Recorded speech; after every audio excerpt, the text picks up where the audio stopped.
A Casa Elefante contém conteúdo adulto. Se você não tem idade para abrir uma loja de logros, não ouça esse podcast.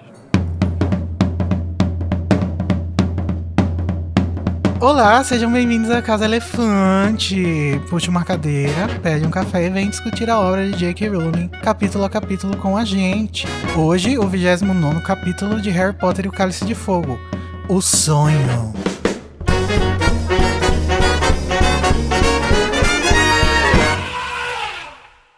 Nossos episódios sempre levam em consideração os acontecimentos de todas as obras do mundo bruxo que já foram publicadas até hoje. Então, se você não sabe qual foi o erro do rabicho, volte mais tarde. Eu sou o Igor Moreto, que estou há 1 ano tentando resolver um problema com um vagabundo que tá me devendo dinheiro. E eu tô aqui com a Luísa Zanferdini, que deveria ser uma auror. Já pensou nisso, Luísa? Eu seria uma péssima auror. Por quê? Ah, porque eu sou muito esquecida, sou muito lerda. Isso é uma tristeza. E também tô com a Larissa Andreoli, que veio montada num corujão. Amiga, seu cabelo tá meio esvoaçado aí. Ai, pois é, menina. Eu peguei um trânsito ali, e aí bateu um vento, assim, no noroeste, sabe? Mas tá tudo bem agora. Nossa, que espécie aí. A gente não está sozinho mais uma vez. A gente tem uma convidada que é nossa patrona no PicPay, a Júlia Capuano, que tá exausta de ser estuporada e sugeriu usar um animal indefeso no lugar dela. Júlia, pelo amor, né? Depois do último episódio. Luísa Mel, corre aqui. Júlia, conta um pouquinho pra gente como que você conheceu a Casa Elefante, né? Eu já sei porque você tá lá desde o primeiro episódio do Animagos comentando, né? Pois é. Não, inclusive acho que você já deve ter de saco cheio dessa história, né? Toda hora que eu posso, eu conto. Não, claro que não. Eu amo. Mas assim, na verdade eu conheço o Animagos, acho que desde que o site surgiu. Eu não lembro que ano. Que ano foi, Igor? 2015, acho. 2015. Porque eu já acompanhava o trabalho de vocês na época do antigo site, do Scar Potter. Adorava, entrava todo dia e tudo mais. Fiquei, assim, viúva quando acabou. E aí depois comecei a seguir o Animagos sem saber que era de vocês, né? Pelo menos de parte do pessoal. E aí, assim, foi depois de um tempo, acho que foi depois que vocês lançaram o primeiro episódio do podcast do Animagos, que eu ouvi e aí eu descobri isso. E eu fiquei, nossa, como assim? Então, assim, seguia vocês e tudo mais e era inscrita no canal. E aí eu lembro de ver quando a Casa Elefante surgiu. Mas eu confesso que eu não prestei muita atenção no que era. Eu fiquei, gente, o nome não me chamou atenção. Eu fiquei, gente, que isso? Mas tá. E eu tava, enfim, demorei pra começar a escutar. Acho que eu só fui começar a escutar mesmo no ano passado. Começo da quarentena, mais ou menos. E assim, salvou minha vida ouvir aquela já dramática. Mas assim, realmente me tirou de um buraco, porque eu tava um tempo sem ouvir podcast e tudo mais, e me fez um bem danado começar a ouvir a Casa Elefante. Eu acho que o podcast A Casa Elefante, ele tem um conceito muito conceitual. Então as pessoas não acham que é sobre Harry Potter, você tem que pensar forte, né, pra chegar nessa conclusão. Então, ouvintes, se vocês têm amigos fãs de Harry Potter, apresenta a gente, explica pra eles que é uma releitura de Harry Potter, fazendo um favor. Não custa nada, vai, nunca te pedi nada.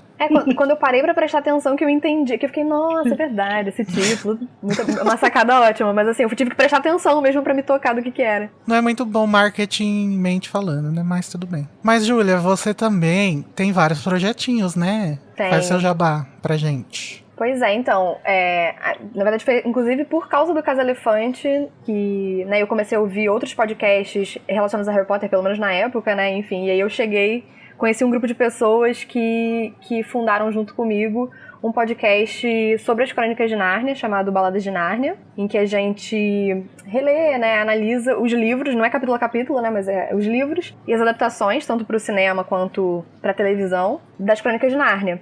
E além disso, também tem outro podcast que se chama Shine Downton, que é focado na série Downton Abbey. A gente reassiste e comenta episódio a episódio. Chocada. Lacrou. Que massa. Fãs de Downton Abbey, se vocês forem, estão super convidados para participar. E o Baladas de Nárnia tem uma equipe só de gente amorzinho, que é o Gabriel, o Felipe, Sim. a Maísa também, que ouve a gente. Não, acho que eu posso comentar também rapidinho do meu terceiro jabá, que é a editora que eu fundei junto com 2 dos meus amigos que estão no Baladas comigo. O Gabriel Martins, que escuta aqui, e a Johanne Zambotti. A gente fundou uma editora voltada para minorias representativas. A gente publica contos, a princípio, em e-books. E é isso, se chama Editora Triquetra. Vocês estão convidados a conhecer. A gente já tem 2 livros publicados, uma antologia escrita pelo Gabriel Martins, que se chama Eu Ainda Te Amo, tá disponível na Amazon, e um conto da Edith Nesbit, que foi traduzido por mim, se chama Na Escuridão, tá lá disponível na Amazon também. Que ótimo. Nossa, Chique. gente, olha só quantos projetos e eu aqui achando que eu tô fazendo muita coisa.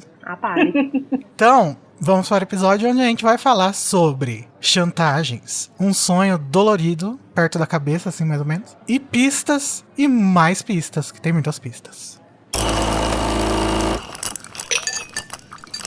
Mas antes, Luísa, você pode contar um pouquinho pra gente como que os nossos ouvintes podem entrar em contato conosco? Sim, a gente tá em todas as redes sociais, Twitter, Facebook, Instagram e TikTok. É só procurar por A Casa Elefante lá, em todos esses lugares. E se você preferir, você também pode mandar um e-mail pra gente. É acasaelefante@animagos.com.br. Além de tudo isso, a gente também tem um grupo no Telegram e um servidor no Discord, onde a gente conversa com os ouvintes sobre aleatoriedades, jogamos RPG, a gente também lê, escreve fanfic e resolvemos algumas controvérsias que rolam por aí. Para acessar o grupo e o servidor, é só clicar nos links na descrição do episódio. Lacrou.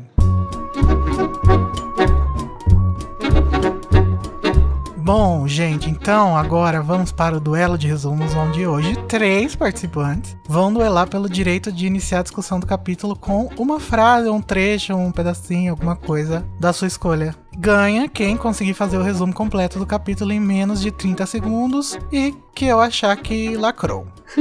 Então, vamos jogar um dado para cada uma das 3 para ver quem vai ter o direito de escolher a ordem dos resumos. Primeiro, para Larissa. A Larissa tirou 6, lacrou. Eita, caralho. Será? Só o empate salvará as outras. E agora, pra Luísa. 5. Ô, louco, hoje tá. Já me ferrei. E agora, pra convidada Júlia, vamos ver. 4. Gente, Olha aí, gente, quais as chances? Uma escadinha. É. Então, Lari, qual a ordem que você quer? Bom, eu vou salvar o meu, né? E colocar a Luísa primeiro. Mas eu vou ser educada e deixar a Júlia fazer por último. Ai, sempre Oh. isso. Então tá. Luísa Zanferdini, você vai tentar fazer um resumo de 30 segundos do capítulo O Sonho em 3, 2, 1, já! O Harry, Ron e Hermione vão atrás do Moody pra perguntar pra ele se ele achou o Bartosão. Aí ele diz que joga um verde, diz que não achou, tal, fala que tava com a mapa do maroto, mas ainda assim não encontrou ele. Daí os meninos saem da casa do Moody. E não da casa dele, né, da sala dele. E aí eles encontram ninguém. Meu Deus, eu tô muito confusa. Aí eles vão treinar pra próxima tarefa e o Rony fala de... Acabou! Nossa! Parabéns, nota 0. E tem um cachorro latindo. Não, tá tudo bem. Socorro! Então é isso, né? Ô, Lari, você tá preparada? Não, mas vamos lá. Não vai ser difícil ser melhor que eu. Então vai. Larissa Andreoli, você vai tentar fazer um resumo de 30 segundos do capítulo El Sueño em 3, 2, 1, já! O Harry conta pro Ron e pra Hermione o que rolou lá do Bartô, do Sr. Crouch, não sei o quê.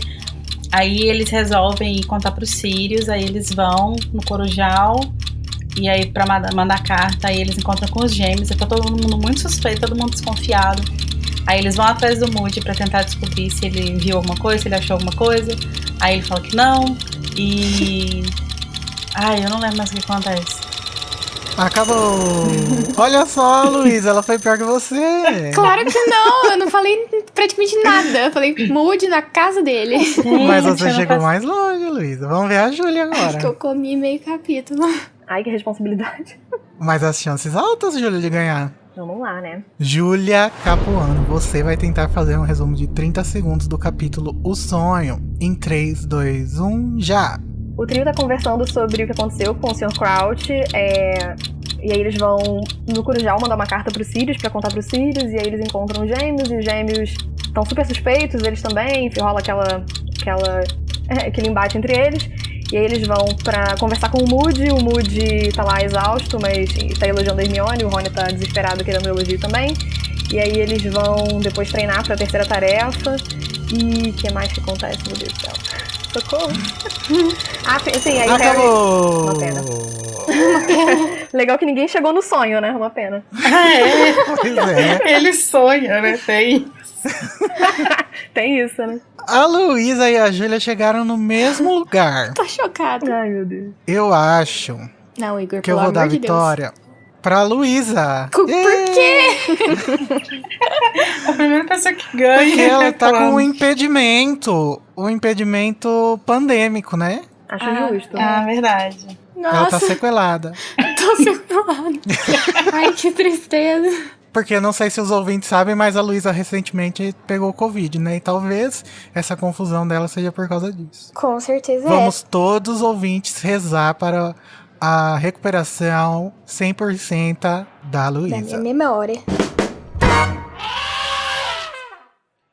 Na madrugada, abandonados, o trio recapitula o ocorrido com o Sr. Crouch e Victor Krum, enquanto enviam um bilhete para Sirius, quando são surpreendidos por Fred e George com uma conversa suspeita. No dia seguinte, conversam com Moody, que sugere que Harry se prepare para a terceira tarefa. Depois de praticar alguns feitiços, Harry e Rony vão à aula de adivinhação, onde Harry tem um sonho com Voldemort e Rabicho. Ele corre para contar a Dumbledore e é surpreendido pela presença de Moody e o ministro da magia em seu escritório. Surprise, motherfucker. Então, Luísa, você que foi a nossa campeã, o que você acha mais interessante? Uma frasezinha? O que você quer que a gente comece falando? Conta um pouquinho pra gente. Eu não tava preparada pra isso, mas eu me deparei aqui de novo com a teoria do Snape vampiro, então eu vou começar com ela, porque ela é ótima. O Rony sugere que o Snape chegou muito rápido lá na Floresta Proibida pra atacar o Krum, porque ele é um vampiro.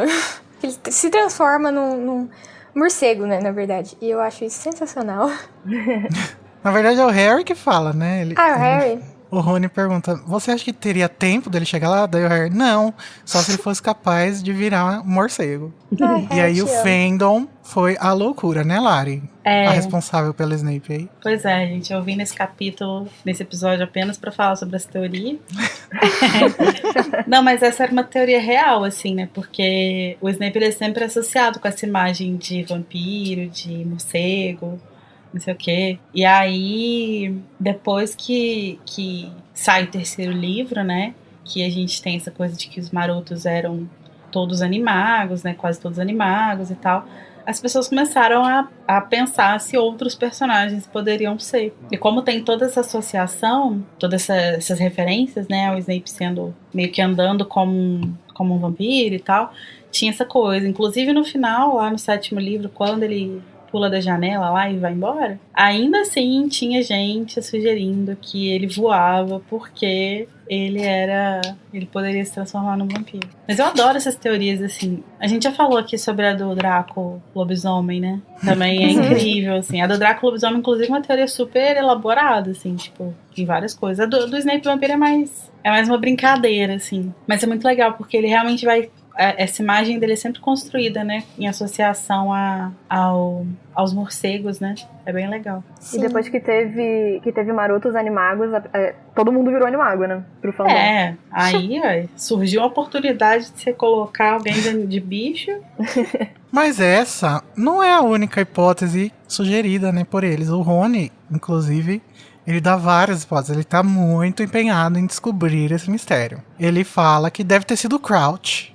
E aí o Harry diz que acha que não, porque ele tava totalmente cagado. E o Rony fala, mas ele podia ter desaparatado. E a Hermione, sem nenhuma paciência, gente, ai, pelo amor de Deus, não dá pra aparatar em Hogwarts. Que saco! Não aguenta E a mais, Rowling né? podia ter feito isso, né, com o David Yates, né? Que ele botou lá o pessoal aparatando na ponte. E aí o Rony faz mais uma teoria de que o Krum atacou o Crouch e depois se estuporou.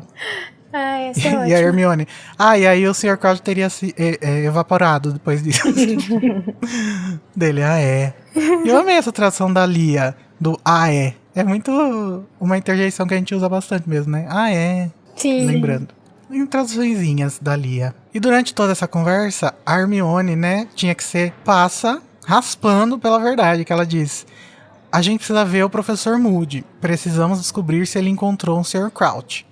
E daí o Harry, se tivesse levado o mapa do maroto com ele, teria sido fácil. Ou seja, eles já sabem no inconsciente o que aconteceu, né? Mas É só uma diquinha, né, da Rowling, porque ela sabe, na verdade. Ela quer dar quantas dicas possíveis aqui nesse capítulo, que tem muitas pistas. Sim, esse capítulo é cheio de referências, inclusive ao próprio plano que acontece mesmo, né? Meio que tudo que acontece tá aí, a gente só não sabe. E aí nessa recontagem, o Harry relembra um pouco das coisas que ele escutou do Sr. Crouch, né? Basicamente, esse começo do capítulo é um episódio de releitura da obra de J.K. Rowling que o trio tá fazendo ali no Corujal, né? E aí uma das coisas que o Harry fala, né, que ele vai relembrando, né, é que o Crouch, ele tava procurando o Dumbledore, né, que ele queria falar com o Dumbledore pra avisar o Dumbledore de alguma coisa. E eu acho muito curioso isso, porque que ele tenha vindo procurar o Dumbledore, né, ao invés de procurar, sei lá, alguém no ministério, alguma coisa assim. Mas eu acho que ele conhecia, né, o pessoal do ministério meio negacionista. É. E aí acho que quando bateu a crise da consciência dele, ele meio que falou, eu vou falar com o Dumbledore, que é a pessoa que tá responsável pela rebelião, sei lá. O Dumbledore, que é o Omar Aziz. Ele precisa, né? Ele é a autoridade, né? Nesse tema, né, do Voldemort, assim. Ele meio que se torna uma referência, né? Então as pessoas sempre querem a proteção dele, ou avisar pra ele, ou querem, enfim, estar junto com ele na luta. Votar nele, colocar ele como presidente da CPI. Eu acho que tem toda essa questão, né, de confiarem mais no Dumbledore nesse sentido. E também porque eu tava pensando, o Dumbledore entenderia melhor a situação do Crouch, dele ter libertado o filho e tal. Tipo, ele não focaria que ele fez uma coisa errada, ele focaria em tentar consertar a merda, sabe? Sim. Então, porque o Dumbledore tem esse ponto, né? Ele é uma pessoa empática, que mesmo que você errou, você tem abertura. O Dumbledore é um lugar seguro, né, gente? Errou tentando acertar, né? E eu acho que a gente acaba esquecendo isso, assim, porque a história é toda tão doida, né? Mas o que o Crouch fez foi um crime, né? Ele cometeu um crime, tipo... Sim. Né? Aliás, vários, eu acho. E então faz sentido que ele não procure uma autoridade que poderia prender ele, ou enfim, alguma coisa do tipo, assim, né? E eu acho também que o Crouch sabe que a única pessoa que pode proteger o Harry é o Dumbledore, né? Ele sabe que o Harry tá em perigo, ele comenta isso, então... Sim. Exatamente. E também, né, aquele fato do... Acho que a Larissa meio que tocou nisso, né? Mas que o Dumbledore é essa imagem oposta do Voldemort, né? É como se fosse o Lula versus Bolsonaro. Amor. Então, além de ter o fato do Dumbledore ser a única pessoa que o Voldemort tem medo, né, tal. E acho que se você tá querendo ir contra o Voldemort, é lógico que você vá ao Dumbledore, né, ou algum representante dele. Sim, terceira via ao caralho, né? Sim. E o Crouch confia zero no Fudge, né, então... No Ciro Gomes, né? Ai, gente, eu amo. Entenda política com Harry Potter. Sim. O nosso podcast é de política, na verdade, né? O último episódio ficou bem claro. Inclusive, acho que vai diminuir bastante nossos ouvintes. Não, gente, não nos deixe. A gente é comunista, mas a gente é legal. Mas uma coisa que é legal é que, enfim, o Harry vai falar várias coisas, né? Ele vai lembrar de várias coisas que o Crouch fala, e o Crouch vai mencionar muitas coisas importantes, né? Ele tá meio que tendo uns delírios, assim, ele tem poucos momentos de lucidez. De modo geral, ele tá meio doido, né? Ele vai falar algumas coisas muito interessantes, né? Então ele vai falar, por exemplo, da morte da Berta Jorkins, que é meio que um mistério que tá aí, né? Tá meio que circulando aí ainda. E aí ele meio que confirma, né, que ela morreu. Apesar de não dar pra saber se eles não saberem, né, se ele tá falando verdade, se ele tá delirando. Mas ele vai contar pra gente, né, meio que o destino dela, assim. Ele menciona também o filho, né? Que o Harry nem sabe que existe ainda direito. Ele só sabia pelos contos do Sirius, né? Ele também diz que ele lembra que o Crouch falou que muita coisa era culpa dele. E que o Voldemort tá ficando mais forte. Então essas são as pistas que o trio tem. E que o Dumbledore também tem, né? E que vai ser levantada novamente no final do capítulo, lá no escritório do Dumbledore. Eu acho importante falar também que ele fala o meu filho. Ele não chega a falar o nome dele. Então, a gente só descobre isso depois, né? Sim. E uma coisa que o Harry percebe nessa hora... não nessa hora, né? Mas depois ele comenta com com o Rony, com a Hermione, é que o Crouch parecia muito mais sensato quando ele falava desses assuntos, né? Tipo, da Berta, do filho e tal. Fica bem claro, né, no texto, na verdade. Exatamente, Tipo, os momentos sim. em que ele tá... Na verdade, os momentos que ele parece lúcido é os momentos que ele tá menos sensato, né? Uhum. E aí, por causa disso, toda vez que eu leio essa parte, eu lembro de quando a minha avó teve Alzheimer. Ela ficava muito assim, tipo, confusa, sabe? Falava de coisa muito do passado. Eu fui dar uma pesquisada bem por cima, assim, sobre Alzheimer. Gente, eu não consegui pesquisar muito, que confesso, me dá uma bad. Mas assim, Ai, amiga. o principal sintoma da Alzheimer é perda de memória recente. Então, primeiro, eu estou com perda de memória recente por causa do Covid, e isso me apavora um pouco, confesso. E segundo, o Crouch tá com isso também. Aí, o que mais que o Crouch esquece também? Não lembro. Ele tá muito confuso, ele esquece onde ele tá. Sim. Essa relação que você fez é muito curiosa, porque a minha avó é muito velhinha, né? Ela tem 96 anos. Ela nunca foi diagnosticada com Alzheimer, mas ela tem uma perda de memória que eu acho que é normal, né? Da idade, enfim. E é muito curioso realmente que existe essa mudança, né? Existem esses momentos, assim, em que os momentos em que ela tá... Eu não sei nem se eu sei explicar isso, mas é porque ela tem uns momentos em que você tenta falar com ela e ela não consegue responder, assim, tipo, ela não entende o que você fala. Não entende. Você fala, você repete, ela não entende o que você quer dizer. Fala, vai pro quarto. Aí ela fica te olhando, tipo, hã? Não, pro quarto ali, quarto. Ela fica te olhando, assim. Mas os momentos de lucidez dela são, os momentos de lucidez, assim, os momentos em que ela entende onde ela está, são os momentos em que a confusão fica mais clara no rosto dela. É uma coisa meio que paradoxal, assim mesmo, sabe?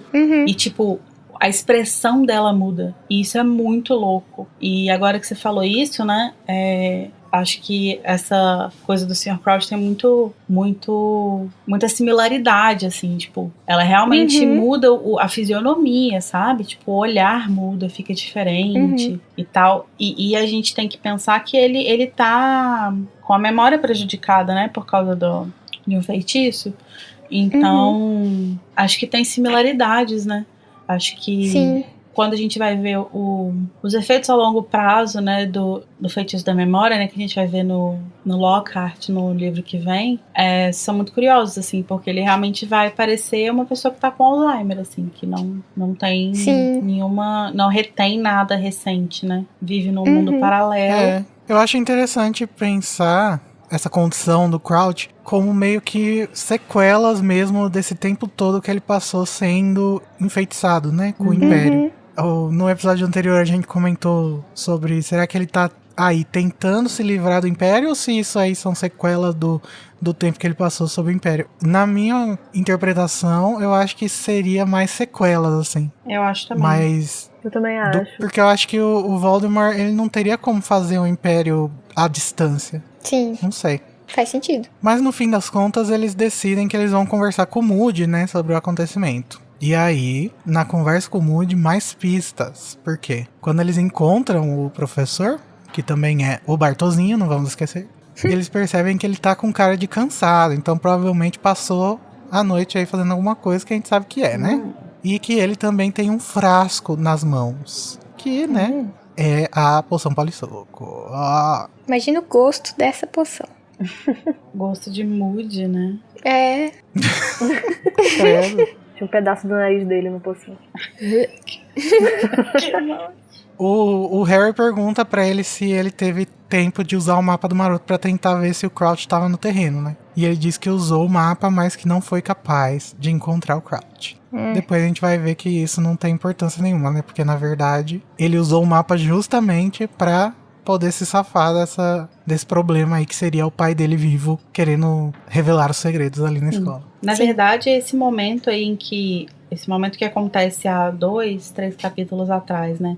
Que é quando ele pega o mapa do Harry, é assim, a grande loteria que ele ganha, né? Porque aquilo ali não só dá uma puta arma pra ele descobrir coisas, pra ele conseguir encontrar o Crouch, por exemplo, e tal, poder vigiar as pessoas, mas também pra se proteger, né? Porque se o Harry tivesse com esse mapa, eventualmente ele ia dar de cara com com ele de novo, né? É tão importante quanto foi importante naquela noite, né? Sim. Em que ele não deixou o Harry pegar de volta o mapa, porque senão o Harry ia ver que ele não era ele. Sim. Agora, quando eles vão ter essa conversa com o Moody, né? Vai ter um momento aí de conselheiro escolar, conselheiro pedagógico, que o Moody vai incorporar aí, né? Que é uma coisa que é muito curiosa, porque ele vai, com esse movimento que ele faz, né, de falar que o Harry... Falar que a Hermione poderia ser a Auror, né? E ele já tinha falado que o Harry podia ser, né? Ele meio que vai conquistando aí a confiança deles, né? A admiração deles e tal. E o Rony, coitado. Ai, gente, eu amo. Muito dó dele. Porque tudo que ele queria era que alguém falasse que ele pode ser Auror também. Mas ninguém fala. E aí ele fica Ai, muito gente, é muito triste. fofo. Que a Hermione fala assim, não existem outras maneiras dele ter usado pra desaparecer. Daí o Moody fala, a Hermione lacrou, você poderia ser Auror, sabia? Sua cabeça funciona do jeito certinho. E daí depois o Rony fala, alguém poderia ter montado o Crouch numa vassoura e levado ele embora, né? E daí a narração fala né? que o Rony perguntou, olhando esperançoso pro Moody, como se também quisesse ouvir que tinha talento para ser Auror. Identifico, Rony. Nunca errou. E é curioso que a Hermione não vai ter nenhum interesse, né, em ser Aurora. Acho que ela gosta muito aí, tipo, do elogio que vem do professor, né, da figura de autoridade e tal. Mas ela vai traçar um caminho bem diferente, né? Enquanto que Acho o que ela Rony realmente vai. Ela deve cansar das aventuras que ela viveu com o Harry. Nossa, velho. Ela chega. Eu também, se eu tivesse vivido isso tudo, eu também ia querer trabalhar atrás de uma mesa de escritório. Né? Pelo amor de Deus, chega. E aí, depois disso, o Moody, safado, Bartolzinho, fala: o Dumbledore me contou que vocês gostam de investigar um monte de coisa, mas eu acho, Harry, que é melhor vocês se concentrar na terceira tarefa. O que, de novo, traz a genialidade do Bartolzinho pra cena, né? Porque ele tá sempre dizendo duas coisas ao mesmo tempo, né? Ele tá falando isso pra fingir ser um professor empático, enquanto que também ele tá despistando os três, né? Ele tá fazendo os três investigarem mais esse assunto, que ele acha que se eles forem investigar, pode ser que eles encontrem as evidências que o incriminem. Isso é incrível, né? Que são coisas que a gente só percebe realmente relendo, e aí o poder da releitura, que a gente vê essas nuances, tanto nos comentários que a gente fez mais cedo sobre a percepção do Harry, né, com o Bartol Crouch, agora essas pistas, digamos assim, que o narrador entrega e tudo mais, e as falas do Moody, é incrível. Eu já falei isso no podcast. Esse livro, ele é 2 livros. Porque você tem a possibilidade de ler ele pela primeira vez 2 vezes. Que é a primeira real e depois a segunda sabendo de tudo, né? Total. Nossa, amei. Eu acho que o Bartolzinho foi a loteria do Voldemort, porque eu não sei se fosse outro comensal que tivesse nesse plano, teria dado tão certo, porque ele é muito inteligente e foi preciso uma pessoa extremamente inteligente pra que desse certo. Não, o Bartol, ele é realmente muito esperto, cara. Ele e isso é muito legal, porque ele é um cara inteligente, de fato inteligente pra planejar, né, esquematizar as coisas e tal, e ele é esperto. Ele sabe muito improvisar. Tipo, lidar com o total inesperado que acontece ali no momento, ele sabe pegar aquilo ali, transformar numa coisa pra ele, assim. As várias vezes que a gente vê, que a gente já comentou, já apontou em outros capítulos, quando as pessoas estão falando coisas que estão meio que apontando pra ele, e ele joga aquilo pra pessoa. E aí ele joga a suspeita pra cima do Snape, joga a suspeita pra cima do Karkaroff. Ele vai ele meio que faz um espelho, né? Tipo, a pessoa tá jogando um negócio pra ele, aí ele põe um espelho e aquilo volta e a pessoa nunca tá preparada pra se defender. Então ele sempre sai por cima. Ele é muito esperto. Ele é provavelmente... Deixa eu pedir desculpa aqui pra meu altar do Snape.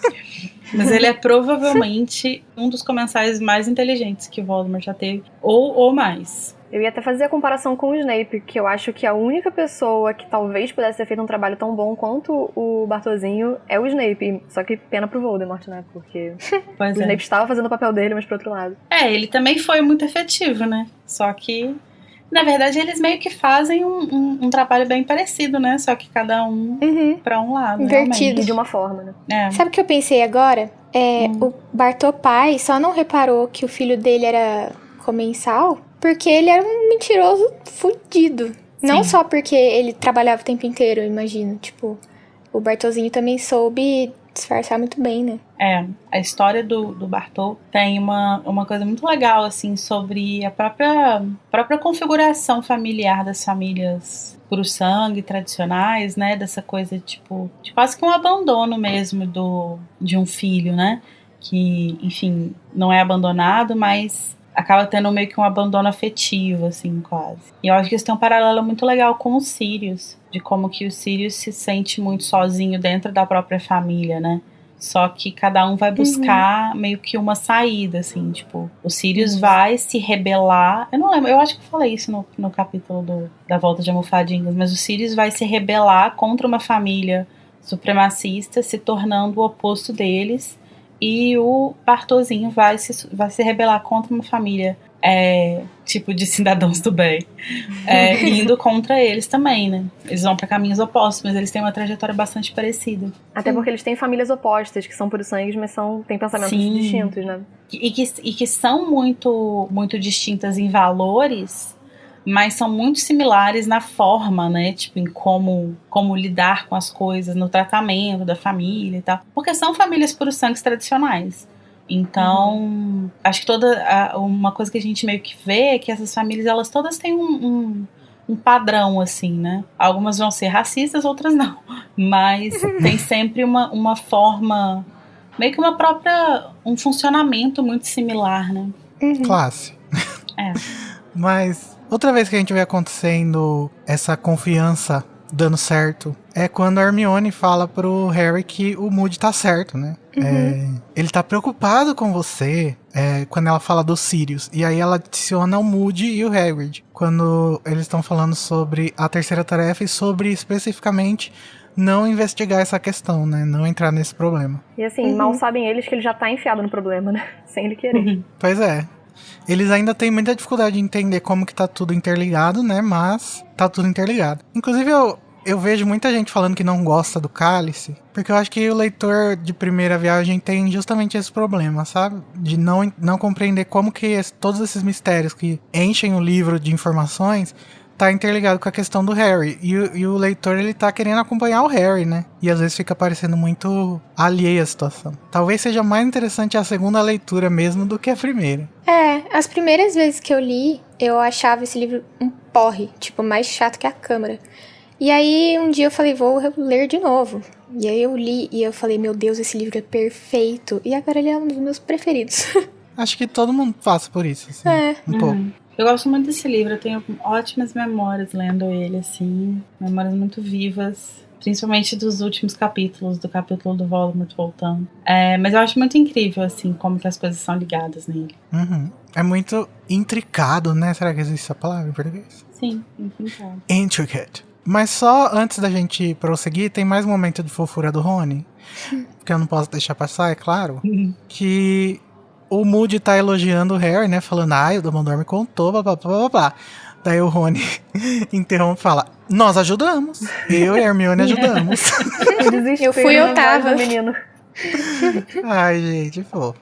Mas isso diz muito sobre essa coisa do Rony se sentir excluído, né? Da família e tal. Sim. Ele tá, quando ele se vê com a oportunidade de ter esse protagonismo, sei lá, ou tá junto no protagonismo com outras pessoas, ele sente essa necessidade, né? De falar e de mostrar. O Rony tá excluído não só na família, como no trio também, né? Porque o Harry é o Harry, a Hermione é super inteligente e ele é o Rony. Ai, meu pai. Ele é Você é meu ruivo. preferido, Rony. Tadinho, eu também Tá tudo adoro bem. ele, eu também adoro ele, mas... Eu gosto muito, e eu acho que esse é um dos pontos mais interessantes de Harry Potter, assim, porque eu vejo muita gente falando, lê um outro livro, esse livro, não entendo porque Harry Potter é clássico, não sei o que. Mas eu acho que é porque a Rowling consegue ir construindo os personagens, até em coisinhas tão pequenas como essa, e isso é uma coisa muito rara, pelo menos nas minhas leituras, assim. Eu vejo que é muito pontual a construção de personagens em outras obras, e parece que Harry Potter é só uma grande construção de personagens com coisas acontecendo ao mesmo tempo, sabe? Verdade. Então eu gosto bastante. Parece que cada Nada vez contra mais... os outros livros. Parece que cada vez mais as pessoas estão ficando com preguiça de construir personagem assim. Sim. E é uma grande... Acho que é uma grande dificuldade, assim, né? Porque acaba que os livros eles vão se tornando referência. E Harry Potter se tornou uma referência, né? Pra quem escreve fantasia e tal. E aí as pessoas começam a escrever fantasia já pensando em uma série, né? Não pode ser um livro só, tem que ser uma série. Mas é muito difícil você fazer essa construção, né?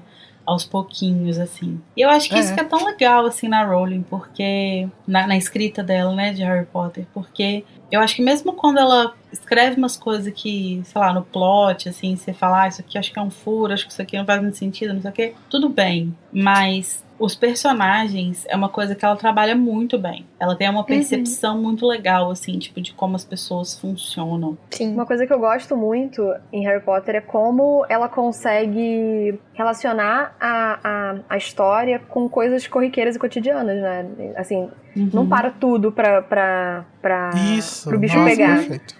Né, então Sim. Eu lembro que quando eu li, sei lá, Percy Jackson depois, isso me incomodava demais, porque a aventura só acontece, sei lá, nas férias de verão, então é tipo, é tudo em função daquilo. Em Harry Potter não, as aulas estão rolando, tá... Enquanto o Harry tá preocupado com uma coisa, ele tá preocupado com uma prova de poções, e isso é muito legal. Sim. E falando sobre isso, do clímax só acontecer no final do ano, a Hermione traz aí uma coisa que ela tá em nome da autora, justificando o porquê do plano só acontecer no final, né? Pois é. E aí, ela vai falar, então, né? Ela vai pegar a Hermione e vai colocar ela falando isso, de que acredita que a pessoa que colocou o nome do Harry no cálice possa estar esperando pra fazer alguma coisa na terceira tarefa, né? Meio que ela coloca o plano ali. O Harry fala assim, se alguém quisesse me machucar, por que não me matou ali? Eu tava ali. E aí ela fala, eles não poderiam fazer parecer um acidente se tivessem matado você na floresta. Mas se você morresse durante a tarefa... E é exatamente isso o plano, né? O plano do Voldemort é fazer com que o Harry chegue até ele na tarefa e morra lá, pra que ninguém saiba, por enquanto, que ele tá em ascensão. A Hermione, ela é muito astuta, cara. Ela saca umas coisas assim, ela vai pegando umas coisas assim. E todo livro tem alguma coisa que ela percebe, né? Que ela detecta, assim, antes de todo mundo. Mas que acho que nem ela se dá conta do quão certa é a teoria dela, sabe? Mas eu fico pensando que talvez ela aqui só tenha sido tão certeira porque as duas primeiras tarefas já tinham acontecido, né? Então, porque eu acho que talvez a aposta dela fosse que ele pudesse morrer em qualquer uma das tarefas. Só que não morreu nas duas primeiras, então tem a última, vamos lá. Só que de fato o plano do Voldemort era que ele chegasse até a terceira tarefa vivo, né? O que eles não sabiam é que o Moody estava de fato protegendo o Harry nas outras tarefas para que ele chegasse até o final, né?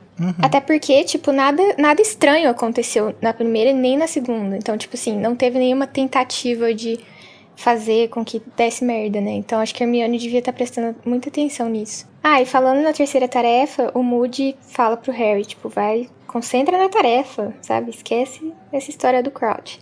E aí o Harry faz o quê? Entra no Google, né?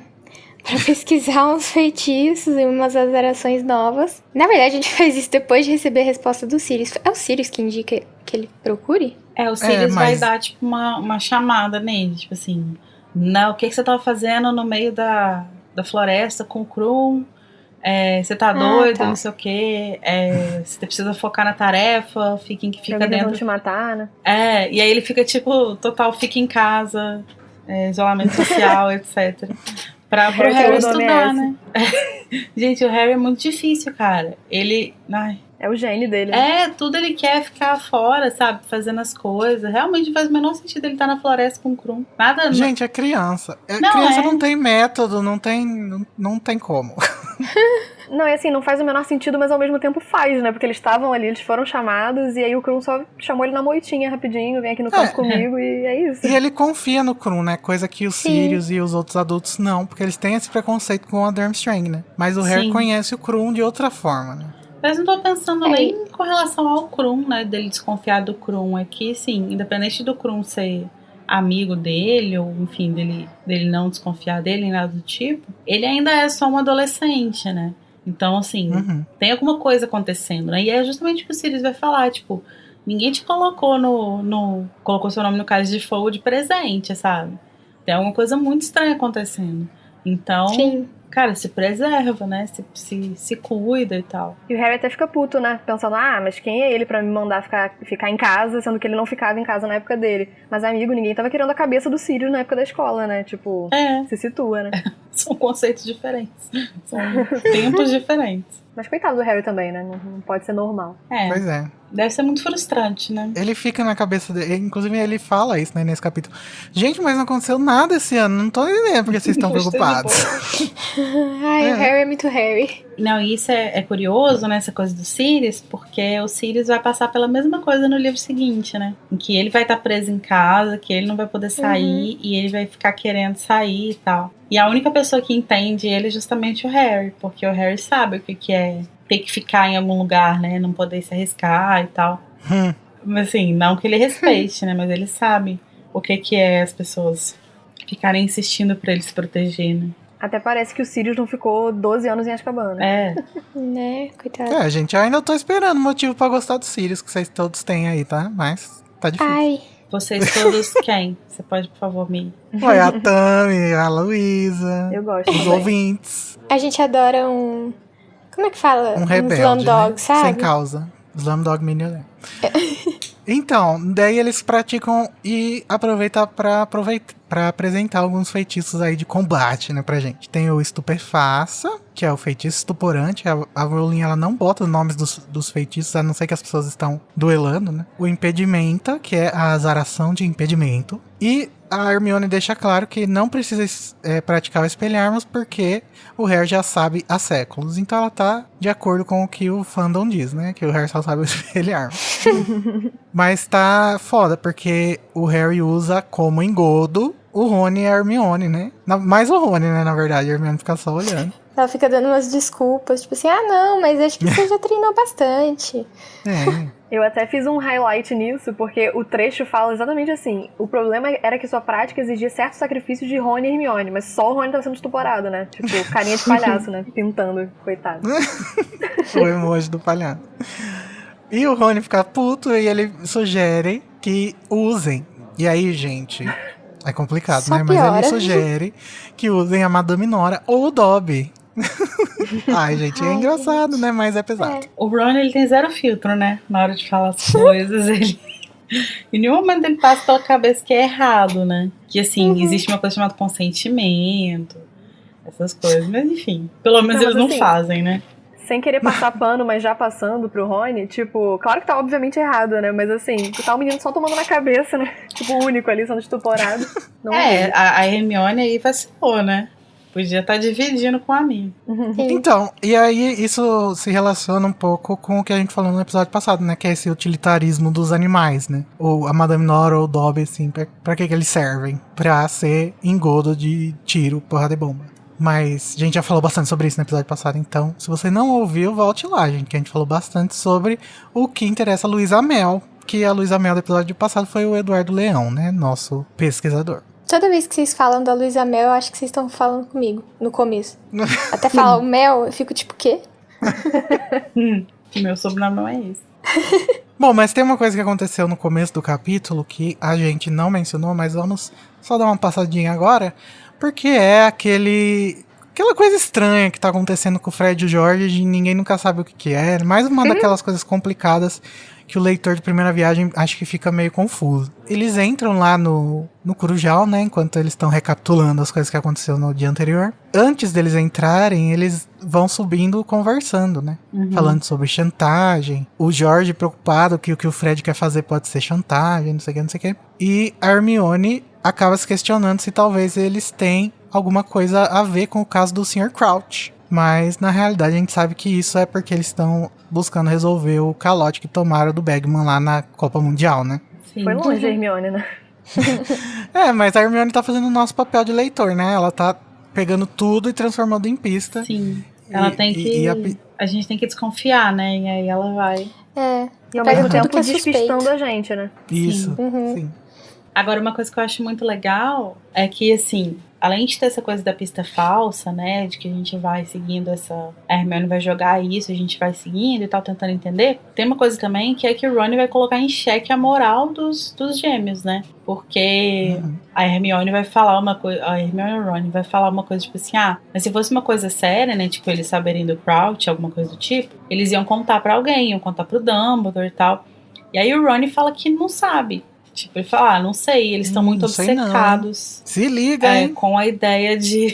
eles estão muito obcecados com a ideia de fazer dinheiro. E aí ele vai, inclusive, falar um negócio, né, que eles querem abrir uma loja e tal, que no início parecia que era brincadeira, mas agora ele tá percebendo que não é, que eles estão muito, muito obcecados com isso e tal. E eu acho curioso isso, porque até então, os gêmeos, eles são mostrados como duas pessoas que, assim, eles têm os defeitos deles, né, eles têm a falta de noção deles e tal, mas eles parecem ter a cabeça muito no lugar, assim, com relação a, tipo, essa coisa moral, assim mesmo, né, e o Ron vai colocar isso em xeque, e é o segundo irmão que tá sendo questionado aqui, o segundo Weasley que tá tendo essa moral questionada, porque tem o Percy, né, o Percy já tá sendo, a gente já tá olhando pra ele de um jeito assim, então é muito curioso que volta e meia um Weasley seja alvo, né, de algo assim, de uma desconfiança e tal. O próprio Ron vai ser, né, no futuro, quando ele meio que abandona eles lá na floresta, enfim.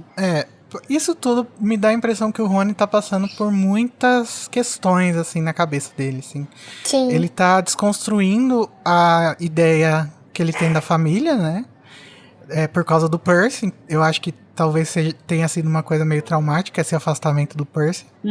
E ele não tá conseguindo interpretar direito a ambição dos gêmeos, né? Sendo que a família dele sempre foi uma família pobre, uma família tradicional, que ia buscar empregos tradicionais. E aí vem os dois muito inovadores, pioneiros na família. Ele tá tendo uma grande dificuldade de entender isso, né? Porque até agora ele tinha entendido que a forma de lidar com a pobreza era ficar triste.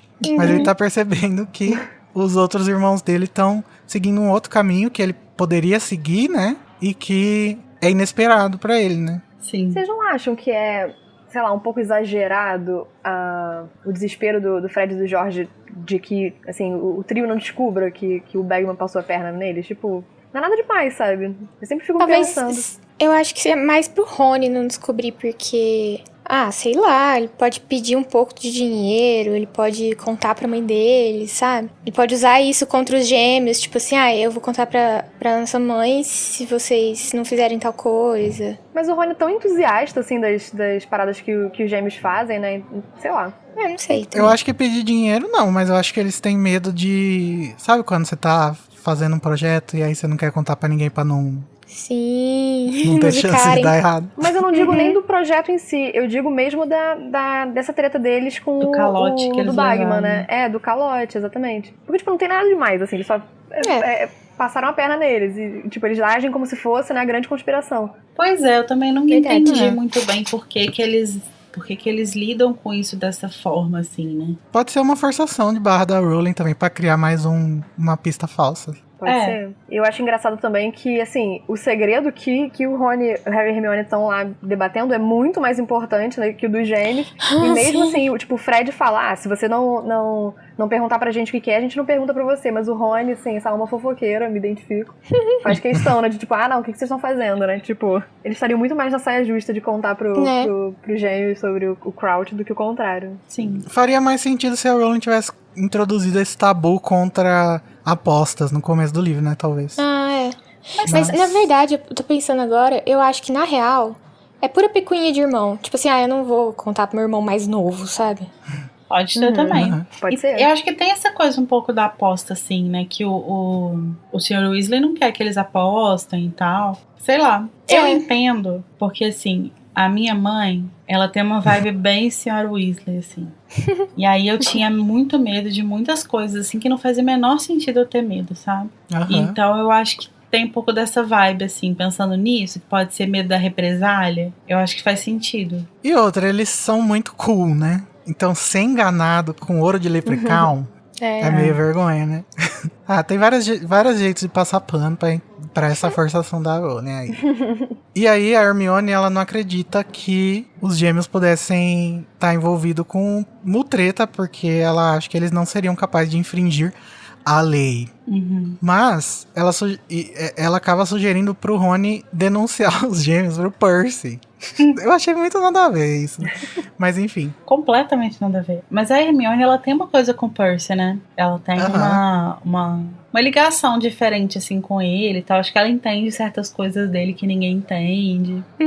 Inclusive, já vi várias fics. Eita, pô. Eita. Ela vê ele como figura de autoridade, né? Sim, eu acho que ela admira deles. muito ele, sim. De pensar que ele é uma trajetória que ela gostaria de seguir, assim, né? De se tornar monitor-chefe e trabalhar no ministério. Acho que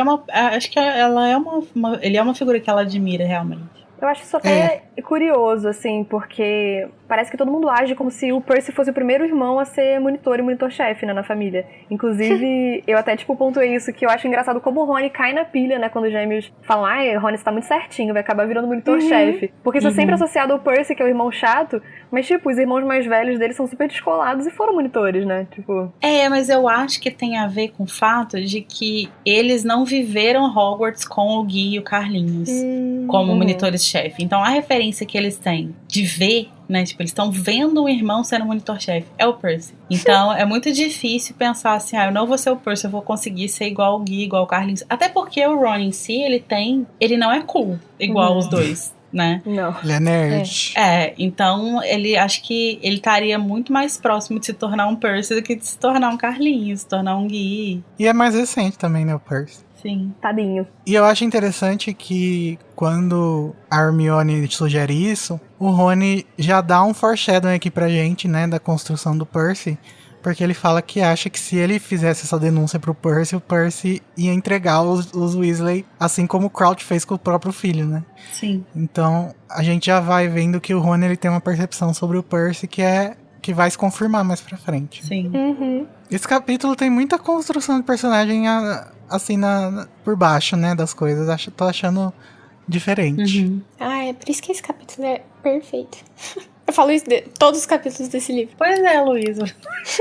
Assim, eu acho curioso, né? Eu acho engraçado que eles ficam super disfarçando, chamando os Sirius em público de Snuffles, né? Mas, eles estão no meio do salão principal falando de Krum estuporado, Crouch sequestrado e assim, disfarçando, né, Snuffles. Amado. Foda-se. Não, e tem uma hora que alguém fala, não sei o que, o Snuffles, nananã. Aí logo depois, a próxima fala, alguém vira e fala assim, não, você tem que responder os Sirius. Amado. Hermione.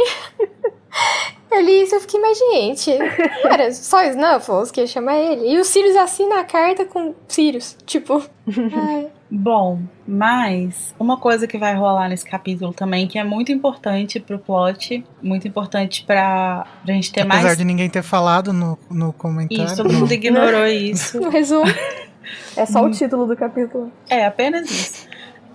Mas a gente vai pra aula de adivinhação, né, com eles. E a sala tá toda fechada, tá muito quente. Tem um monte de vapor, incenso, palo santo. Um monte de coisa ligada, parece meu quarto. E planta, deve estar cheio de planta cheio também. de planta, deve ter gato. Eu com certeza seria uma Trelawney, gente. Ixi, amigo. E aí, a Trelawney, né, vai começar a dar aula dela. E ela vai falar que eles estão chegando ao final dos estudos da astrologia, né, e que eles vão falar de Marte. E ela vai comentar, inclusive, que Marte está formando um ângulo fascinante com Netuno. E aí eu fui dar uma pesquisada aqui e o que tem de Marte e Netuno, assim. Aí a gente vai até pedir para os nossos ouvintes que entendem mais de astrologia que possam trazer pra gente o que diabos significaria isso. Mas, aparentemente, bom, a gente sabe que Marte tem essa coisa da guerra, né? E Marte tá ligado, é um planeta regido pelo fogo, né? Ele rege os signos de fogo também e tal. E Netuno é um planeta ligado à água. Então tem a ver com opostos, tem a ver com confronto, tem a ver com embate, né? E Marte tá ligado a motivações egoístas, enquanto que Netuno tá ligado a uma devoção altruísta. Então, é como se a gente estivesse realmente chegando num ponto de virada, assim, né? Que vai ter um conflito em que as coisas vão... Em que coisas muito diferentes vão se encontrar. Isso é legal de pensar, o que vai rolar a partir daí, né? Rowling, perfeita. Ela adora uns planetas, né? Umas coisas, assim. Sim. O Urano. Urano. As pessoas podem ter o preconceito que for com Harry Potter, mas elas não podem negar que a Rowling sabe escrever. Pois não, é. é impossível. Mas no TikTok as pessoas estão fazendo diferente. Ai, Deus me livre. Enfim. Essa sala do Trelawney tá só o Rio de Janeiro, meu Deus do céu. Até inseto entrando tá igual. Nas casas. Pois é, tem a Rita dando um cameo. Uma sauna. Inclusive, O Rony até fala que é uma sauna. Pois é, a Rita Skeeter tá voando na nossa cara, só a gente não viu, né? Sim. Então, aí isso é uma coisa legal que rola nessa aula, né? Porque o Harry tá lá, aí ele senta perto da janela pra tentar dar uma respirada. Começa a pescar. Começa a pescar e tal, e aí ele escuta um inseto, né? Ele escuta um zumbido de um inseto na janela. E a gente ainda não sabe, mas é ela, a Pfizer, a Rita, né? A Rita. A Rita, ela mesmo tá aí. Tanto que depois a gente vai ter, se eu não me engano, no próximo capítulo, né? Ela vai escrever uma matéria falando que o Harry desmaia na sala e tal. Mas o que acontece? Ele dorme, né? Compreensível. E ele tem um sonho. Inclusive, acho que vários ouvintes dormiram enquanto você estava falando aí dos planetas lá. Acorda, gente! Brincadeira. Eu também dormiria. Eu fiquei pensando, era o que falou da Rita, que, tipo, aparentemente, ela fica rondando por Hogwarts o dia inteiro, esperando ouvir alguma coisa que preste pra ela Completamente publicar. à toa, gente. Ela não tem Ela absolutamente... segue o Harry. Ela não tem nenhuma caçadora de matéria pra fofoca. escrever lá na redação. Aí ela fica só rodando pelos lugares, tentando encontrar alguma coisa. Gente, é o twitteiro, né? Ele fica ali... Eu não sei se ela foca no Harry, talvez vá seguindo ele, porque... Eu não me lembro agora de outro momento, sem ser esse que eu vou falar agora, mas outro momento que ela aparece, né, em forma de besourinho, sem que a gente perceba, mas ela também tá lá no ouvido do Harry quando a gente descobre sobre o Hagrid ser meio gigante e tudo mais, né? Então, tipo, talvez ela fique, tipo, na cola desse menino, e aí o Harry acaba descobrindo coisas e ela pode ser. também, né? Sim. Ela tava no cabelo da Hermione na segunda tarefa também. Isso, verdade. Faz sentido. Eu acho que ela fica atrás do Harry porque ela tá procurando motivo pra cancelar o Dumbledore. Ela só não deu sorte de estar lá na hora que o Harry puxou o Krum pro canto da... Quer dizer, o Krum Pois puxou o é, Harry pro canto deu da errado. floresta. Tanto que a Hermione recebe o jornal hoje, né? E fala: ela não tá sabendo do Crouch. Lacramo. Ou então o Harry vai dormir, né? Ele vai cochilar. Ele vai ter um sono. E é muito do nada, né? No texto. Sim. Você não percebe que virou um sonho. Sim. Se Um você sonho. piscou, já era. Ele vai Uma ter um sono, cochileta não. Ele russa. vai ter um sonho. E ele vai sonhar que ele tá... Eu queria muito entender isso. Ele vai sonhar que ele tá voando num corujão. O que é esse corujão, Tá cavalgando gente? nas costas do corujão. Cavalgando num corujão. Porque, veja bem, a minha percepção... Vamos pegar aqui a passagem, né? Olha só, vou ler esse trecho pra vocês. Ele estava cavalgando às costas de um corujão, voando por um claro céu azul em direção a uma casa velha e coberta de era, situada no alto de uma encosta. Eles foram voando cada vez mais baixo, o vento passando agradavelmente pelo rosto de Harry até chegar a uma janela escura e desmantelada no primeiro andar. Agora estavam voando por um corredor sombrio e chegaram a um quarto bem no final. Harry desmontara das costas do corujão e observou-o esvoaçar pelo quarto pousar em uma poltrona virada de costas para ele. E aí ele vai ver então a Nagini e vai ver o Voldemort conversando com o Rabicho, né? Isso não é um Que tá sonho. no chão todo cagado. Isso não é um sonho, não é? Ele tá vendo, não tá? Eu acho que sim. Eu acho que esse corujão é a coruja que o Bartozinho mandou pra É. falar, Mas por ó, que ele é um matei meu pai. corujão? Não, porque ele, na verdade, é pequeno, né? Então, daí partindo do ponto de Não. vista do Harry, ela é um corujão. Mas Eu como acho que, ela... na verdade, ele tá no ponto de vista da Rita Skeeter. Ele é o besourinho nas costas do corujão. Gente, a Rita tá mancomunada com o Voldemort o tempo inteiro. Não, mas sabe o que eu queria entender? Porque olha só. Amiga, é um sonho, não tem que entender. Não, mas é porque Eu acho que começa como um sonho. mistura, né? E aí depois ele Ah. interpreta como tudo a mesma coisa. Pode ser. Faz Esse sentido. corujão acaba comigo. Porque fala do céu, essa parte que fala do céu claro e tal, ele tá saindo de Hogwarts, né? E a carta sai de Hogwarts mesmo, porque é o Bartolzinho que manda. Ele tinha já falado do céu antes, que tava um céu azul, esmaltado. E ele devia estar com coruja na cabeça, porque ele mandou carta pro Sirius, bilhete pro Sirius. É porque o que eu fico pensando é que, tipo assim, quando ele tem esses sonhos e tal, que ele vê o Voldemort, ele vai pra cabeça do Voldemort, né? Aham. Ou da Nagini. A não ser que o Voldemort tivesse possuindo a corujinha. Mas como é que ele ia... Não ia ter como. Então acho que é realmente uma mistura, né, de sonho e... Tem até uma hora que a professora Trelawney fala que ela dá a entender que o Harry teve uma visão por causa da sala, né? Tipo, das condições da sala. Ela fala, meu querido, sem dúvida você foi estimulado pelas extraordinárias vibrações premonitórias da minha sala. Então quer dizer que na sauna as pessoas sonham com premonições. Acho que ele só desmaiou mesmo, né, com calor. Sim. Desmaiou de desidratação. Não, mas tipo, agora eu não tava convencida disso. Eu tava tipo assim, ela botou isso aí só pra gente achar que foi uma premonição. Mas agora eu tô realmente achando que foi, porque por causa disso que a Larissa falou. O Harry, ele, quando vê do ponto de vista do Voldemort, ele tá na cabeça do Voldemort, né? E aqui não. Então, será que foi uma ligação das duas coisas? Uma mistura das duas coisas? Eu acho que fica bem claro que, apesar da Trelawney ser uma charlatã, existe, de fato, né, a adivinhação. Então, talvez essas coisas que ela use na sala dela sejam mesmo técnicas pra aguçar esse senso, esse olho que vê tudo e tal. Terceiro olho. Então, talvez esteja aguçando isso no Harry e fez com que ele tivesse esse sonho. Eu não sei se é uma impressão minha, talvez até uma culpa dos filmes, não sei.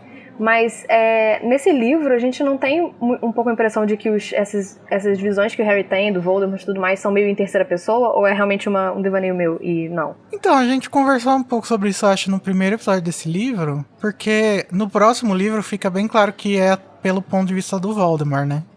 Ou da Nagini, né?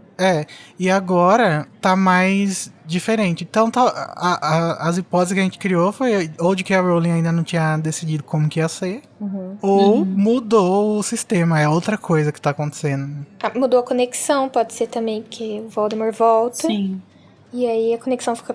porque ele agora primeira pessoa. Ter um corpo, né? E eu acho que existe também uma mistura de pontos de vista, assim, né? De, tipo, assim como aqui tem uma parte que meio que começa como sonho, de repente é uma coisa que tá acontecendo, ou uma premonição, algo do tipo, né? Uma coisa do futuro que ele tá vendo. As coisas vão mudando de ponto de vista também, né? No primeiro capítulo do livro, por exemplo, a gente só tem contato com o Harry no finalzinho do capítulo. Né? Até então parece que ele que não tem nada a ver, que ele não tá vendo nada e tal. E de repente a gente transita pro ponto de vista dele. Então a gente não sabe quanto daquilo ele viu, quanto que ele não viu, né? Quanto que... O que ele viu em primeira mão, o que ele não teve acesso, né? Então, eu acho que essas coisas vão se misturando, assim, né? E tem a ver com o recurso de narrativa mesmo da Rowling. Sim. Esses sonhos do Harry sempre começam, né, de um jeito super inofensivo e só acabam de graça, né? Tadinho. Toda vez, coitado, não tem um minuto de paz. Então eu acho interessante a gente ler o trecho, porque o Harry chega lá no quarto e ele vê que tem a Nagini do lado do Rabicho no chão, o Rabicho tá todo cagado, e o Voldemort fala pra ele, você está com sorte, Rabicho. Como que é a voz, Voldemort? Você está com sorte, Rabicho. Você tem de fato muita sorte, o seu erro não chegou a arruinar tudo. Ele está morto. O erro, né, no caso, é ele ter deixado o Crouch escapar. A carta que veio no Corujão tá explicando pra ele que o Crouch morreu. Daí o Rabicho fala, Milord, estou tão satisfeito e tão arrependido. E aí o Voldemort fala com a Nagini que ela está sem sorte, porque hoje ela não vai dar o Rabicho pra ela comer. Mas que não se incomode, ainda tem o Harry Potter. E aí a cobra fica toda ouriçada. E o Voldemort dá mais um lembrete pro Rabicho, um lembrete com o nome de Crucio, né? E aí o Rabicho fica todo se retorcendo no chão. E aí isso faz o Harry acordar, com dor na cicatriz. O Rabicho falando, estou tão satisfeito, tão arrependido, é aquele meme purinho, né? Estou feliz e puto. O Rabicho é uma coisa interessante, né? A gente vai ter mais oportunidade de falar sobre a história dele, mas eu acho super interessante. Ele é muito incompetente, porque o Crouch conseguiu fugir, estando todo desnorteado. Tipo, o que você tava fazendo, sabe? Que você deixou o cara escapar. Ah, mas o incompetente aí é o Voldemort, né? Não era ele que tava fazendo o Império. Então, a culpa não é do Rabicho. O Rabicho devia estar dando uma sonequinha e o velho fugiu. Foi fazer um cocôzinho. É. Voldemort também tem que entender que ele é um bebê, né, ainda. Então, calma. E aí o Harry sai correndo pra contar pro Dumbledore, né? Porque o Sirius tinha falado na primeira carta deles lá que se acontecesse de novo era pra ir contar pro Dumbledore. E o Harry chega na sala do Dumbledore, adivinha a senha nova, muito conveniente, né, Code? E aí ele se depara, antes de entrar, ele escuta a conversa que tá acontecendo lá dentro, que é entre o Dumbledore, o Fudge e o Moody, o Bartolzinho. E o Fudge tá falando que ele não acredita que os desaparecimentos do Crouch e da Berton tenham alguma relação. Começando já negacionismo, né? E do nada, ele sugere que talvez a Madame Maxime tenha alguma coisa a ver com a morte, com o desaparecimento do Crouch, né? Porque tava perto da carruagem dela. Mais uma vez, a mídia estragando a cabeça das pessoas, enfiando preconceito. Até mesmo na autoridade máxima do governo ali, né? Que é o ministro da magia. Imagina se tivesse o WhatsApp lá, né? É. O estrago, Pois é. imagina o estrago. O Profeta Diário é o próprio WhatsApp, né? Verdade. Sim, Para os negacionistas, o Profeta Diário seria Globolixo, né? é verdade. Tomar cuidado. E a conversa é interrompida, né? Eles estavam tendo ali uma discussãozinha, porque o Dumbledore tava indignado, porque ele tava falando mal da Madame Maxime sem provas alguma. E o Moody fala, não, vamos acabar essa conversa, porque o Harry tá ali, Dumbledore, querendo falar com você. E acaba o capítulo aí, do nada. Amo. Cliffhanger, impossível parar de ler. E é um cliffhanger pra um dos melhores capítulos desse livro, gente. Eu amo. Da saga, né? Próximo Um dos melhores capítulos da saga. O capítulo do Sérgio Moro Bruxo.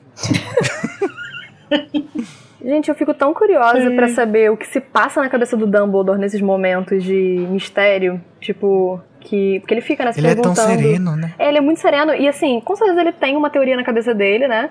Mas não sei se ele adivinha o que tá acontecendo, né? Tipo, o que aconteceu com o Crouch e tudo mais. E assim, eu queria muito saber o que se passa na cabeça dele. Eu queria, tipo, sei lá, o sol da meia-noite de Harry Potter. Ponto de vista do Dumbledore. Amei! Sabe uma coisa que eu acho muito legal nisso? Eu tava pensando nisso outro dia, porque a gente sempre vê o Dumbledore do ponto de vista do Harry, né?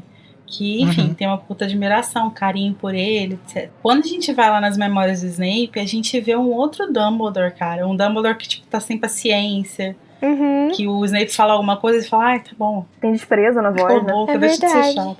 Ele é um outro Dumbledore, né? Então, conhecer esse Dumbledore, que é o Dumbledore que acho que nem os professores conhecem direito, mas os aliados de fato dele, né? Próximos e tal.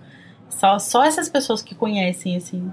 E esse Dumbledore deve ser incrível, assim. Sim. Eu acho que talvez essa impressão, esse anseio que você tem, Júlia, seja proposital, né? Porque o Harry também deve se sentir assim, né?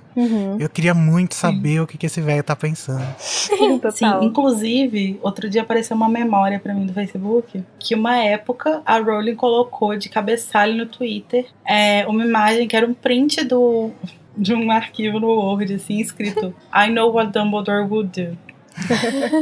Eu acho que por isso que o Dumbledore age assim com as crianças, né? Tipo, meio que pra não preocupar elas, né? E eu acho também que depois da questão do Grindelwald, ele virou uma pessoa muito cautelosa, né? E talvez essa serenidade e essa pose que ele tem de ser uma pessoa calma que quer pensar antes de agir, talvez venha disso, né? Ele realmente tá pensando mesmo antes de agir. Sim. A gente tem mais da teoria do Ludo Bagman vilão aí com o gaslighting que ele faz da Berta, né? Na verdade, eu nem sei se dá pra chamar de gaslighting, mas que ele fica tipo, é o jeitinho dela, né? Que ela se perde, né? Que é o que o Fudge fala. E o Sirius feminista o defende, né? Sim. Ele fala, não. Mais feminista Ela que era uma fofoqueira de primeira. Bom, gente, mas é isso esse capítulo. Vocês gostaram? Vocês vão sonhar com ele? Acho que sim. Espero que não. Em cima de um corujão. Eu queria sonhar que eu estava voando em cima do corujão. Só o voo mesmo. Eu acho que deve ser meio apavorante. Vocês já sonharam que vocês estavam voando, assim? Sim, eu amo. Voando não, mas eu já sonhei que eu dava saltos enormes. Eu já sei que se eu batesse os... Eu vivo sonhando isso, que quando eu bato os braços, eu saio voando igual um passarinho. Gente, a Delphi. Ai, gente, uma vez, muitos anos atrás, eu sonhei que eu tava voando de vassoura, mas que pra voar de vassoura eu precisava usar um Rio Card. É o tipo bilhete único aqui do Rio. Tinha que passar o bilhete único. Paguei imposto. Nossa, eu tenho um Rio Card até hoje. Então, pessoal, que se vocês tiverem alguma coisa pra comentar, não se esqueçam, lógico, das maneiras de mandar feedback. São os grupos do Telegram e do Discord, as nossas redes sociais e... Por e-mail. E o e-mail. E cartas por Corujão. Sim. Cartas. Se for o jeito que vocês quiserem mandar, também pode ser. Agora então vamos para o momento de tristeza, o momento de depressão. O momento Avada Kedavra! Que é o momento que a gente escolhe, o momento que a gente achou mais chato, mais ruim, mais triste do capítulo. Começando pela Luísa. Qual é seu momento Avada Kedavra, Luísa? Então, eu não é que eu achei chato, mas eu acho triste que eu reparei que, assim, o Rony, ele é obcecado com a aparatação em Hogwarts, né? Ele vive falando disso. E aí eu lembrei que lá na frente, quem acaba sendo estrunchado é ele. E aí eu fiquei, ai, tadinho, tão obcecado com a aparatação e no fim ele se fode. Aí eu fiquei com dó. Então esse é meu Avada, porque eu fiquei com dó mesmo. E você, Júlia? Ai, meu momento Avada é a Trelawney contente com o Harry lá surtando, o Harry com a cabeça queimando. E ela, tipo, empolgadíssima, né? Meu Deus. É hoje. Finalmente alguma coisa interessante acontece na minha aula. E você, Lari? Conta um pouquinho pra gente. O meu Avada vai pro Rony. Não pro Rony. Vai pra situação. Vai pro Rony querendo ser reconhecido como um potencial auror, coitado. Ai, tadinho. Eu tenho muita dó dele nesse Queria momento. abraçar o Rony. Ai, eu amo. Mas não é um Avada nele, né? Na situação. E é muito interessante que ele vá ser auror, né? Mas ele depois vai desistir, né, dessa carreira. Porque, na verdade, eu acho que ele percebe depois que ele tá ali só por causa do Harry, né? Sim, eu acho que é uma coisa de você entender seu lugar, né? Uhum. Ele vai vivendo coisas, todos eles, né? Eles vão vivendo coisas que eles não queriam estar vivendo, assim. Isso vai levando eles pra lugares que eles não necessariamente estariam. E acho que ele precisa passar por isso, assim.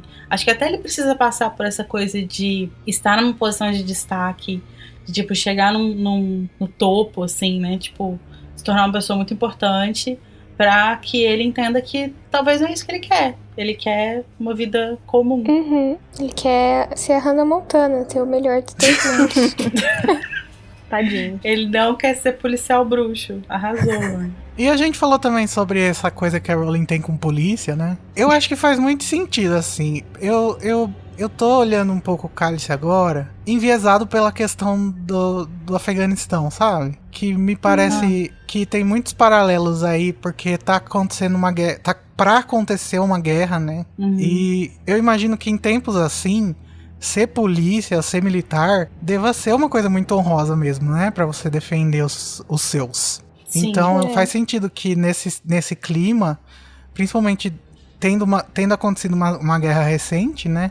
Que no caso dos bruxos é 10 anos atrás e do Afeganistão é 20, faz muito sentido que ainda se mantenha, né, essa coisa. E acho que faz total sentido o Harry querer ser auror, né? Tipo, ele é um lutador, tudo que ele sabe fazer é isso, basicamente, né? E combateu o que tirou os pais dele, né? Sim. E aí também faz sentido, né? Que daí quando o mundo já não tá mais em perigo, o Rony não veja com tanta honraria assim essa profissão e vá lá ajudar o George, né? Ele descobre o que ele realmente quer, né? Tipo, qual que é o verdadeiro desejo dele. Bom, mas o meu Avada Kedavra vai para o Fudge negacionista. O Fudge negacionista vai ganhar muitos Avada Kedavra a partir de agora, né? Porque vai passar a ordem inteira negando. Sim. Mas eu fiquei muito revoltado. Encontrei e vi paralelos também com essa questão dos gigantes, da Madame Maxime, dele virar e, tipo, do nada achar que é a Madame Maxime só porque ela é gigante, porque tá na moda dizer que gigante é matador de gente. Fiquei com raiva. O pânico moral, né, que a gente falou Exato. naquele episódio. Mas enfim, gente, vamos deixar a tristeza de lado e vamos para o momento de alegria. O momento Expecto Patronum!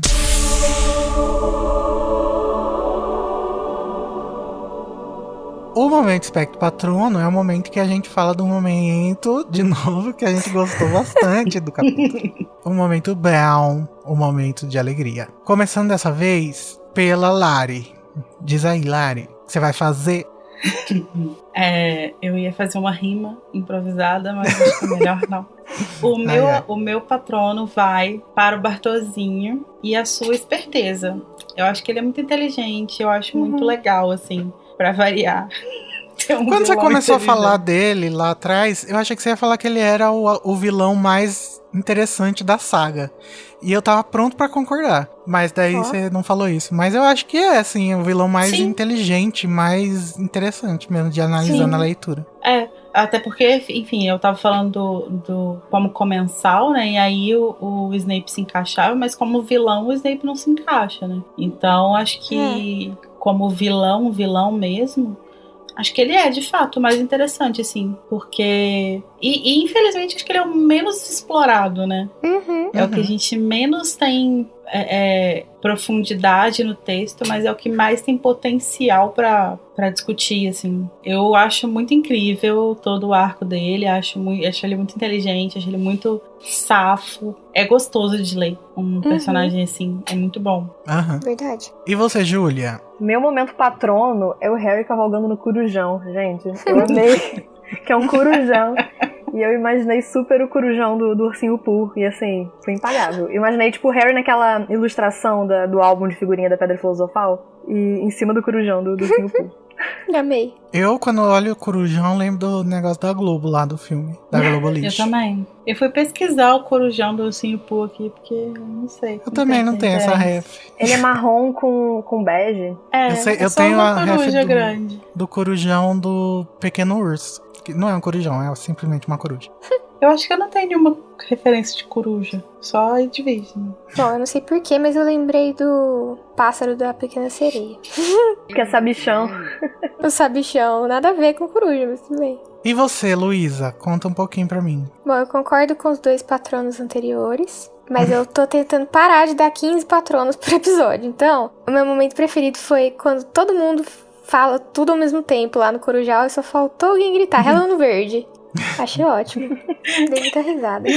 Rela no Verde é muito engraçado. Aqui, quando as pessoas falam ao mesmo tempo, tem 2 coisas. Tem a coisa de encostar no verde, né?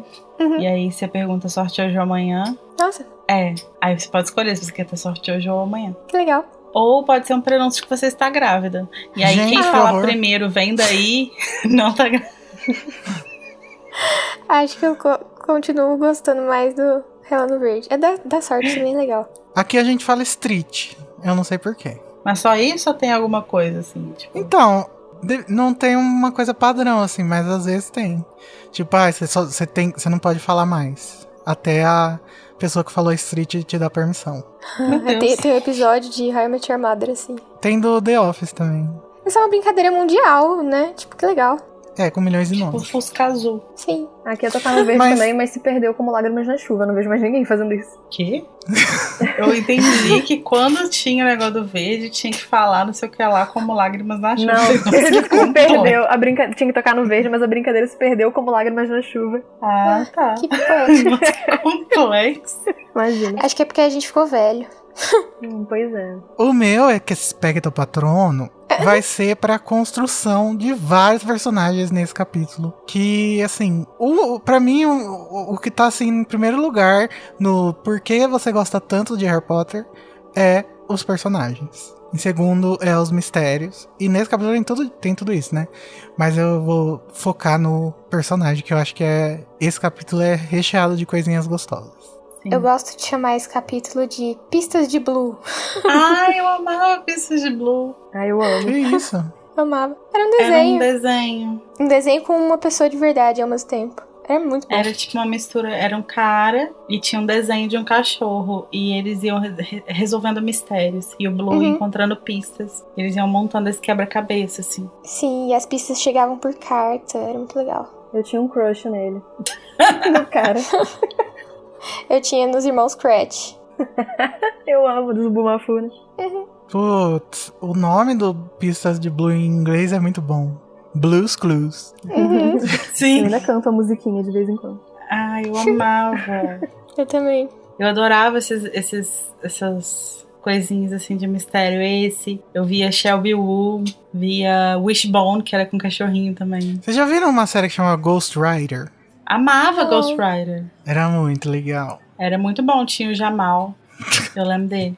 Eu amava Ghost Rider, eu amava Clube do Terror, Goosebumps. Nossa, eu me cagava de medo de Goosebumps. Não, eu morria de medo de Goosebumps, principalmente de Clube do Terror, que era que eles iam na praia, em volta de uma fogueira e ficavam contando história. É que passava na Esse eu nem Record, sei. né? Sim, tem uns que eu lembro até hoje, assim, uns episódios. Fiquei traumatizadíssima, mas eu amava.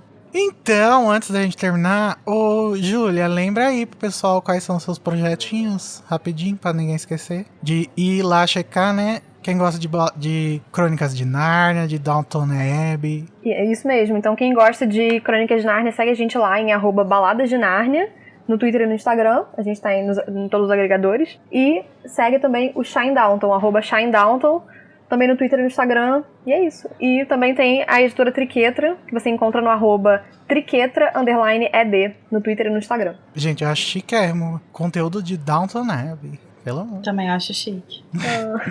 Maggie Smith curtiu isso. Ai, nunca errou. Será que a Dilma escuta o podcast de vocês? Nossa, seria tudo ter uma participação dela, que é um Nossa, colado, já pensou? imagina. Hoje a gente tá aqui com uma convidada, Dilma uma Rousseff. presidenta. Ai. A gente, quando criou o podcast, queria fazer um episódio especial Dia das Mães, porque a minha mãe assiste Downton Abbey, a mãe de mais não sei quem também assiste, e a gente ia chamar de mãe também pra participar. Ai, perfeito. Passar no campo das ideias mesmo.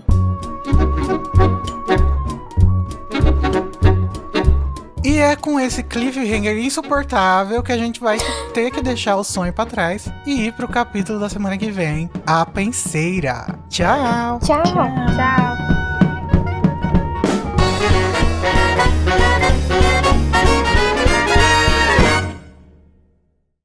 Eu tava aqui olhando o servidor dos ouvintes, e aí eu cliquei sem querer, saí daqui e fui para lá. Ups. Mas falou alguma coisa? Não, foi sem querer. Eu falei, gente, eu saí, tá? Eu voltei correndo. Mas tem muita gente lá, tá rolando uma festa. Por isso que tá tendo uns barulheiros É. aqui. Olha só, tá o Armando, o Carlos, a Clarice, o Danilo, a Fabrina, o Felipe, a Mai, o Thiago José e o Vitinho.